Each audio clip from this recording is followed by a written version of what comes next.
Righto. Big year, Chaff. It has been a big year. There's been plenty to do, and it just keeps on mounting up. And I don't know. Sometimes I wonder whether we're taking one step forward and two steps back. But I think we're starting to progress. We're starting to get a handle on it.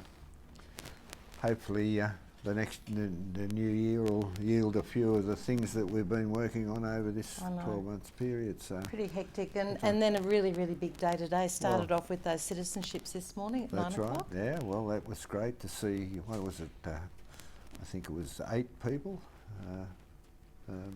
And undertake. What a nice way to start to end the year and get ready for Christmas. That's right. We a great group of people too, who obviously were committed to becoming Australian citizens. So, it's something that getting back to the multicultural society, it really, that gives you hope anyway. It does. Yeah.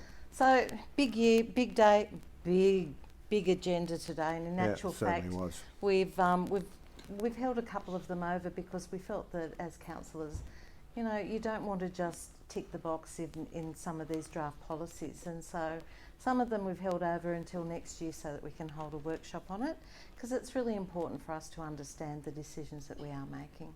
And we don't want to make the mistakes we made with the companion animals policy. Yeah.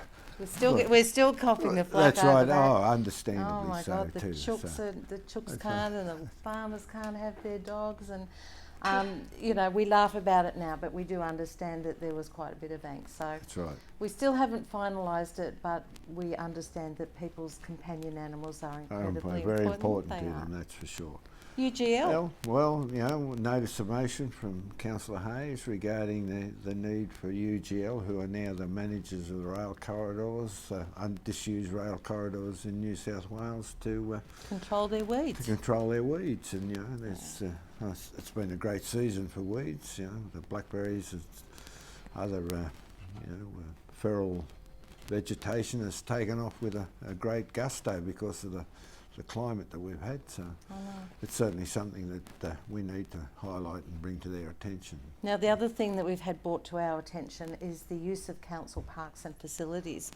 Been a bit of angst in relation to particularly probably some of the carols by candlelight and the events that have been held. Well, unintentional. Differentiating between what are community functions and what are commercial activities, And look, I think we've learned a bit out of our re-evaluation of fees and charges from last year, and interpretation. That's right. Steve's indicated that we'll get started into the budget preparation as soon as we commence again in February. So we'll be hopefully on the front foot for all these things, and we've got a lot of feedback over the issues that have been raised, over use of facilities, school use, many of those areas that we do listen to people. We take on board, even though everybody thinks, well, we'll tell council something and they'll still do exactly what they want. We want to make sure that people understand that we are listening and we're endeavouring to work with these things. And if people don't talk to us, then we can't address it, which is pretty much like the CCTV motion that I put up. Again, we've had so much vandalism and destruction of council infrastructure and private and that's an property. Ongoing cost. It is, but it's not as simple, because one of the comments made to me was, we spent $250,000 on building a toilet block and you can't spend $2,000 to actually put the cameras in. That's right, So we've actually requested we're not putting them in there, Trina. No, we're not Trina, going in we're putting them on the outside. That's right. But we've actually asked for a report so that we can understand the decisions that we're being asked to make, but also that we're fully aware of any of the ongoing costs, the issues, how we're going to monitor it, the governance of them. We want to work with our local police, and we also want to work with the business people, because they too are experiencing a lot of these issues. So CCTV isn't as easy as just going in and buying it up there on putting the pole. a camera. That's right, so we have asked for the report to be brought back.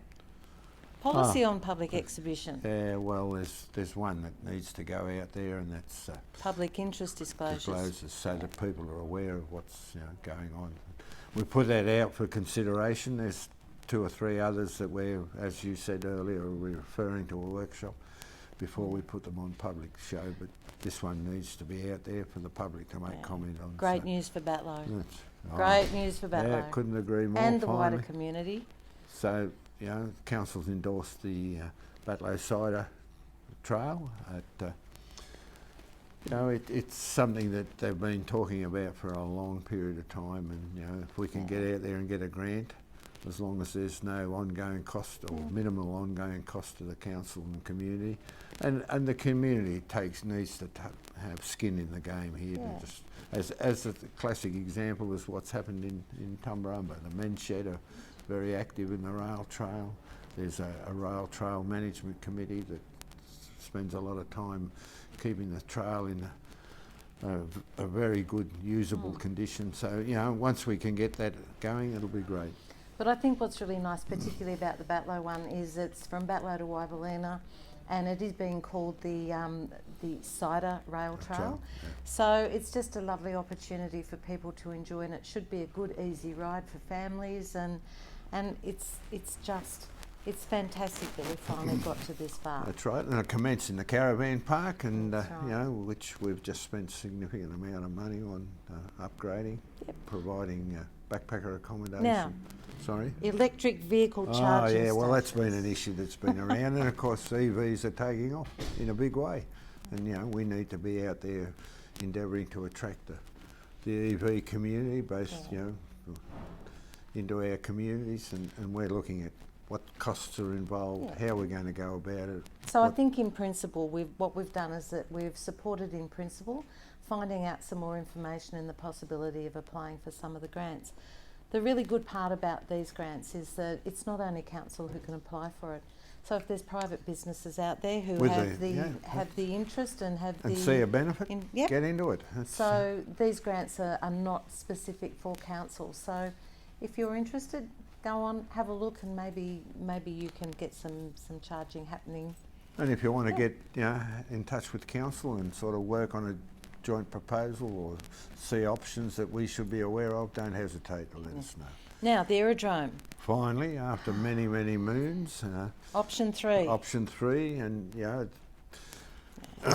it might not be the ultimate, but what we have done is left open the option of proceeding at a later date, and depending on whether funds become available and options are available. The good thing with option 3 is that it provides that additional taxiway, which means that on really hot days when the aircraft can't actually be at full capacity anyway, they can move a lot quicker. We can get more in that cycle and up in the air and landing. So it's an option that was seen to be the most appropriate and hopefully can fit within the budget that we have.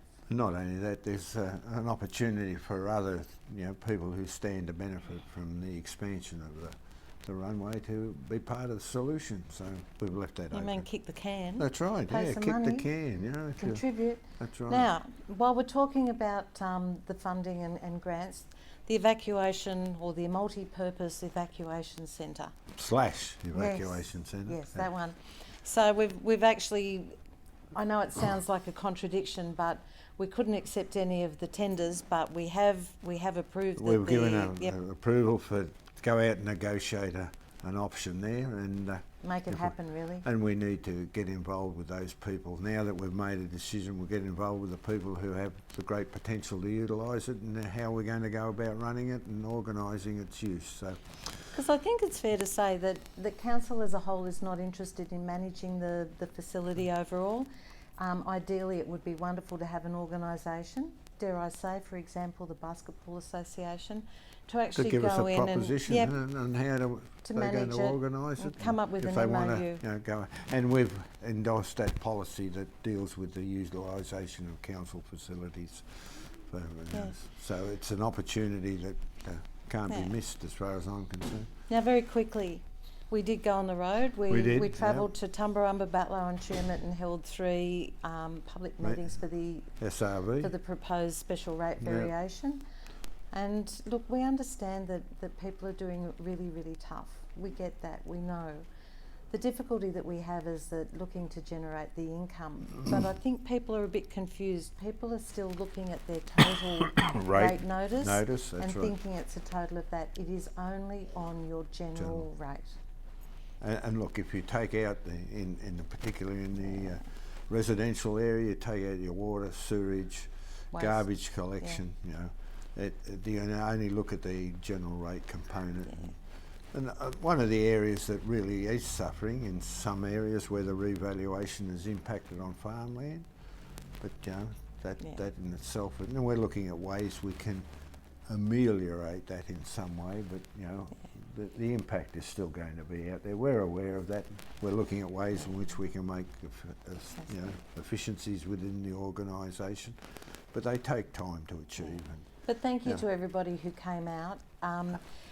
Chaff and I were both very committed to the fact that we weren't not going to engage with our community over it. So we had a bit of a battering at some of them, and that's okay because that's right. That's what it's about. And, not elected to do the easy jobs. That's right.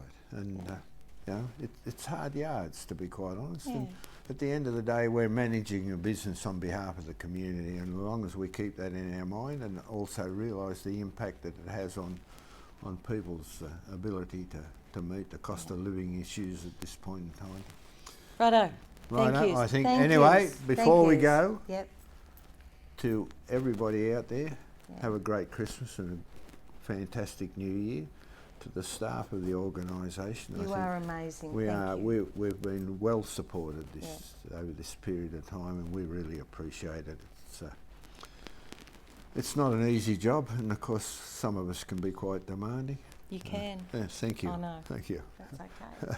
So, look, the reality is, it's been great to have so many people give us so much support at the end of the day. And okay, as Trina indicated, it's not easy. We don't expect accolades.